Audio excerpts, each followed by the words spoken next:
Many women in pregnancy suffer with pelvic girdle pain. We have a lot of relaxing going on around our bodies when we're pregnant, and we find that around the sacrum here, on either side of the sacrum and the sacroiliac joints, and also in the pubic symphysis, this tissue that holds the two sides of our pelvis together at the front, this area and this area at the back can become a little bit loose, become a little bit unstable, and if there's any movement through the pelvis, it can become excruciating painful around the front here, or on either side of the sacrum, or radiating down into the hips and down into the legs. So what we want to do is make sure that we are as stable as possible around the pelvis when we're pregnant. And that primarily means working on your gluteal muscles. The glutes, they wrap around the sacrum. They are the key stabilizers around the pelvis. So good, strong gluteal muscles.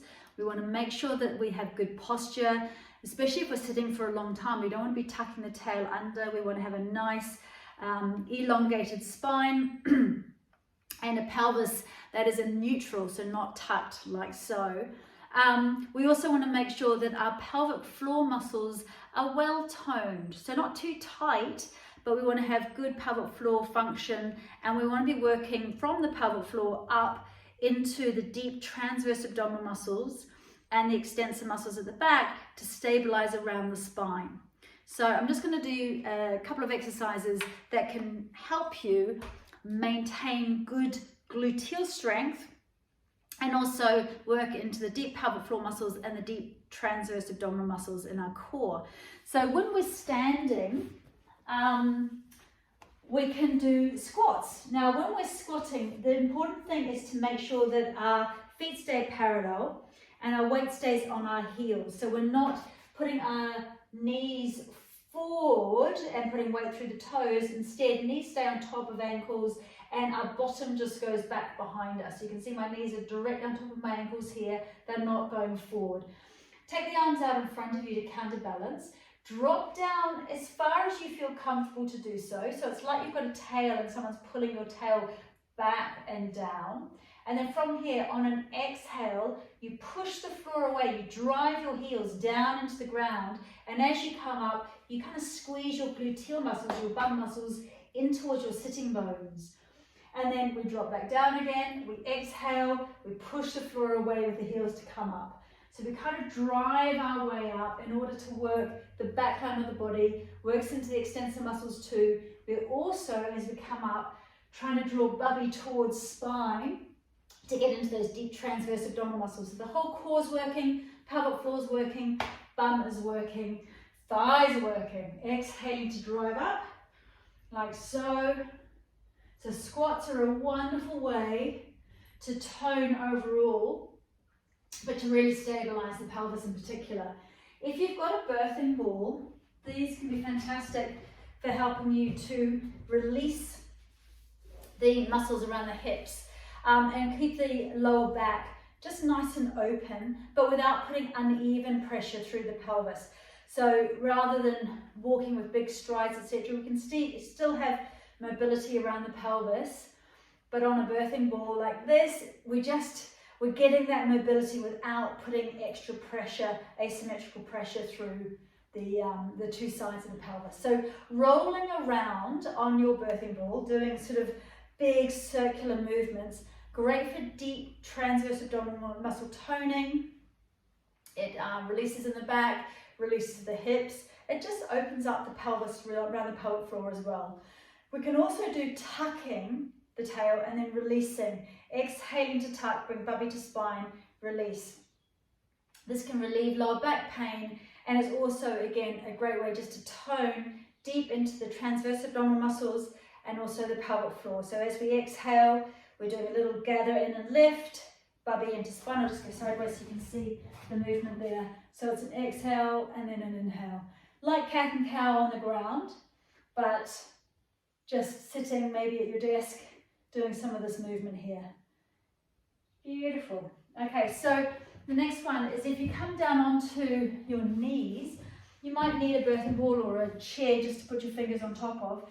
Come from a kneeling position and drive upwards using your gluteal muscles. So as I exhale, I'm squeezing glutes and I'm lifting up to a kneeling position and then dropping back down again. Exhaling to drive up. Now it's easy just to go kind of push yourself up like so, but we don't want to do that. Instead, we exhale, we drive up. I'm going to use my hands now. Exhaling, driving up, arms going out the side. Again, if it's too much like so, then use your fingertips on a chair or on a birthing ball just to help you. So exhaling, driving up and release. Exhaling, driving up and release. Okay, so I'm going to get you to come onto your backs. If you find you feel dizzy with the weighted baby down on that returning vein, the vena cava vein, then prop yourself up with some pillows so you're on a slant here, so you're not directly lying backwards. You can, of course, just take a pillow underneath your head. If you do feel dizzy, please just roll over to one side straight away. So I'm going to keep my knees together. We want to try and make sure that when we are moving from side to side, we don't pull the legs apart. That can really just hurt as it pulls the two sides of the pelvis apart. So keep the knees together. Come onto your back like so. Now start with your feet just hip width apart. Your knees are directly on top of your heels. So we're doing the same action as when we were driving up in a squat by pushing the heels down into the ground to activate the gluteal muscles. So I'm going to get you to exhale, drive down through the heels as you slightly pull your bottom off the ground. Make sure those bum muscles are switching on, roll back down again. Exhale to do it, so we're also getting a bit of a lift through the pelvic floor muscles, releasing down. Exhale to come up, and then just inhale and release down.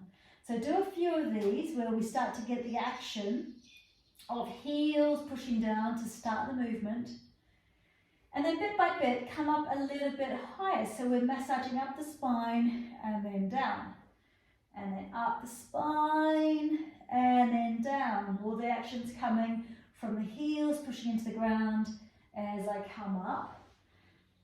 So you can do as many of these as feels comfortable.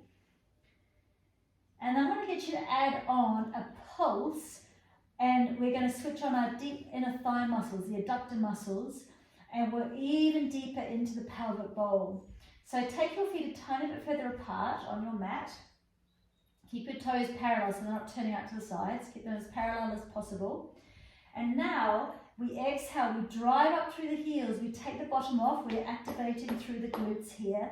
And then we squeeze the knees and the thighs together. So you pull them in like a clam, and then you release them and roll back down, massaging your lower back as you come down. So we push the floor away, we come up, we squeeze the knees and the thighs together, then we release them and we roll back down. Now once you've got that pattern, start to squeeze your knees a couple of times. So pulse, pulse, pulse, release, roll down. Exhale to come up, pulse, pulse, pulse, release the knees, release all the way down. So gluteal muscles switching on, inner thighs switching on, deep into the pelvic bowl, all switching on. Exhale to come up, squeeze, squeeze, squeeze, release, and slowly come down. So this is a really nice one to do also postnatally when we are trying to re-stabilize the pelvis after giving birth. You want to release from that and lengthen these inner thigh muscles now. So toes together, knees apart, holding onto your shins here or maybe down to the ankles. Gently pressing out with your forearms to get a gentle stretch into the inner thighs that we've just been contracting. This opens right up into the groin. So allow your breath to be long and smooth. And I like to do 360 breathing here. So 360 breathing is as if you're blowing up a beach ball from your tummy button downwards. You're not blowing, but you're just kind of allowing an expansion of both the inhale and the exhale into the hips and the lower belly, and into the groin, into the lower back, and into the bum. Shoulders are soft, jaw is soft. Gently, gently, gently starting to press the forearms into the inner thighs, breathing smoothly. And then once you've been here for a little while, massaging your ankles maybe at the same time, try taking your feet up like this. This is called baby pose.